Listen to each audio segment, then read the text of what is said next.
السلام عليكم ورحمة الله وبركاته. تحية طيبة على حبايبنا رجالتنا الناس المحترمة، كل اللي بيشوفونا وكل مشتركين القناة. أهلا بكم رجالة في قناتنا الجديدة.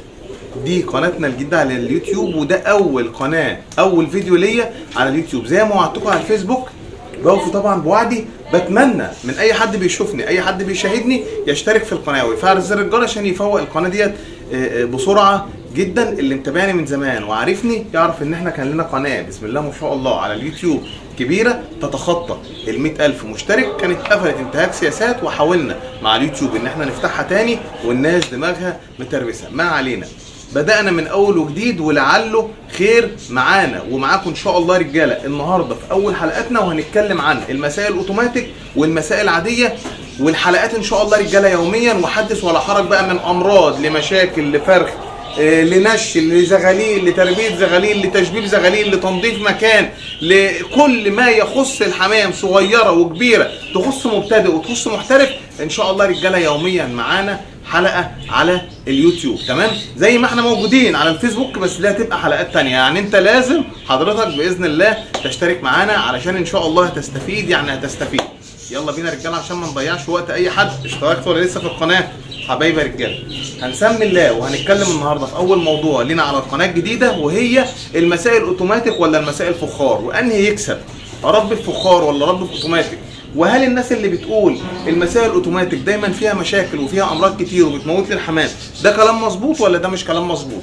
وانا لو امكانياتي مش سامحه وليد ومعيش قرشين وعايز اشتغل باوتوماتيك اعمل ايه بالظبط؟ تمام. ولو عندي حمام متربي فخار وهنقله باوتوماتيك بتعامل معاه ازاي عشان ما يموتش مني حمام؟ كل الكلام ده رجاله هرد لك عليه ان شاء الله في الحلقه ديت. حبايبي رجاله، تعال نسمي الله كده ونرجع للقاعده الاساسيه بتاعتنا، وهي ان الناس طول عمرها بتربي في مسائل فخار زي اللي احنا هنشوفها قدامنا. دي المسائل الفخار اللي طول عمرنا عارفينها، سواء بخزف زي دي كده او سواء العاديه. طول عمر الناس بتربي في المسائل دي. مؤخرا طلع اللي هي المسائل الاوتوماتيك اللي انتم شايفينها معانا ديت يا رجاله، بالجريبه والخراطيم والمسائل اللي قدامها والمسائل اللي جواها والكلام ده كله. فرد الحمام يشرب يفضى، يقوم الخزان يجيب له ميه تاني وهكذا. طيب تعال نمسك الموضوع واحده واحده كده. من حيث الامراض الاول يا وليد، لا ما تخافش، مفيش امراض، بس بشرط تعمل اللي هقول لك عليه ان شاء الله في الحلقه دي. يعني يا وليد مسائل اوتوماتيك وفخار من ناحيه الامراض واحد. طب ترشح لي ايه يا عم وليد؟ ارشح لك طبعا الاوتوماتيك، لان الاوتوماتيك اسهل في التعامل، بس بشروط يا شباب. هقول لك دلوقتي على الشروط. وليد احنا قلقانين منها، انا كذا حد قال لي ده في امراض بتيجي وفي حمام مات من عندنا والكلام ده كله.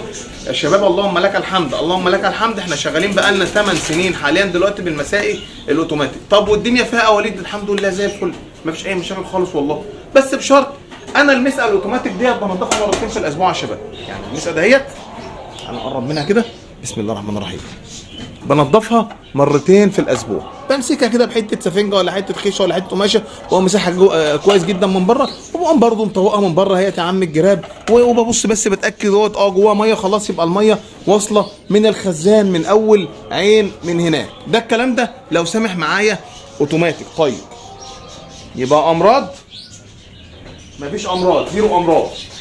ظروفي الماديه تسمح ان انا اشتغل اوتوماتيك، اشتغل يا باشا سمي الله واشتغل اوتوماتيك. ظروفي الماديه ما تسمحش، زي ما قلت لك ارجع للفخار تاني اللي احنا شغالين بها يا رجاله طول عمرنا. الجنبه دي كلها بالكامل فخار. تعالى بقى للتعب والسهوله. لا يا رجاله، المسائل الفخار دي متعبه في التمسيح. انا علشان انزل مثلا الدور التحتاني واجيب لي بقى جردل اللي هو جردل زي ده كده. بصوا يا شباب، طبعا بنجيب جردلين برضو، الحلقات هتقول وهنفرجك ونوريك كل حاجه، تمام؟ اهو يا رجاله جردل زي ده كده علشان اجيبه او اطلع بيه، وجردل تاني وافضل مسقه واروح واجي ومش عارف ايه. اصعب ولا ان انا اقوم مالي الخزان اللي احنا هنروح نشوفه مع بعض النهارده ده، ماشي؟ مالي الخزان في كلمه ونص اهو يا شباب، ويقوم الميه نازله لكل المسائل دي.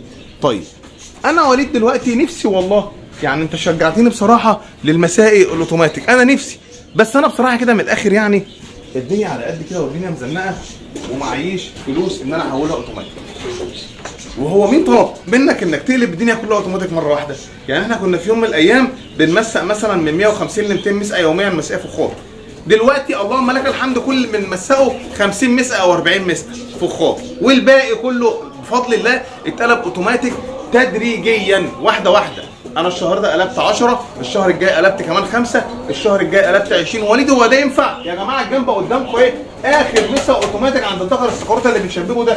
الباقي فخار اهو، يعني انا شغال دون صوافه، الباقي شغال اهو فخار عاديه خالص اهي. يا شباب مسقه فخار.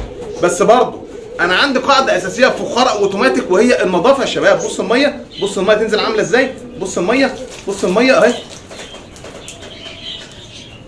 بشرب منها. تمام؟ عندي قاعده اساسيه هنا نظيفه وهنا نظيفه يا شباب. تمام؟ النظافه اهم حاجه. انما انا باجي لا بغسل فخار ولا بغسل اوتوماتيك وعمال اطلع للناس واقول لهم ده الاوتوماتيك من عيله بنيله وامراض وبتاع، ولما اجي ابص في المسقه ما حبيتش اصلا ان انا ابص لها. طب منين؟ حتى لو فخار يا جماعه الحمام يتعب فيها حتى لو الماء مش نظيف. احنا يوميا الجردلين دول معانا اساسي في السلكه. بص يا رجاله، جردل اهوت والجردل الثاني اهو. تعالى بقى، عايزك في اهم نقطه في الموضوع. عايزك في ايه؟ في اهم نقطه في الموضوع ده كله. هنسمي الله ونتكلم في اهم نقطه. بسم الله الرحمن الرحيم. بصوا يا شباب، انا دلوقتي راجل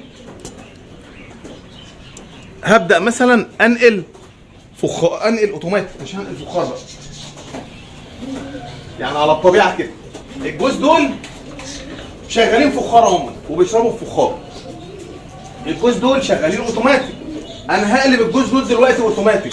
الحمام ده يعرف شكل العلبه دي او يعرف شكل العلبه دي؟ لا يا عم وليد ما يعرفهاش. ومن هنا بقى يا رجاله بتيجي حته وقع الحمام ممكن يقع منك.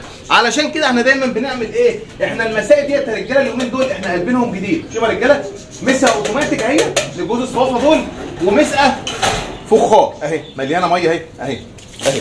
ماشي يا شباب؟ تمام؟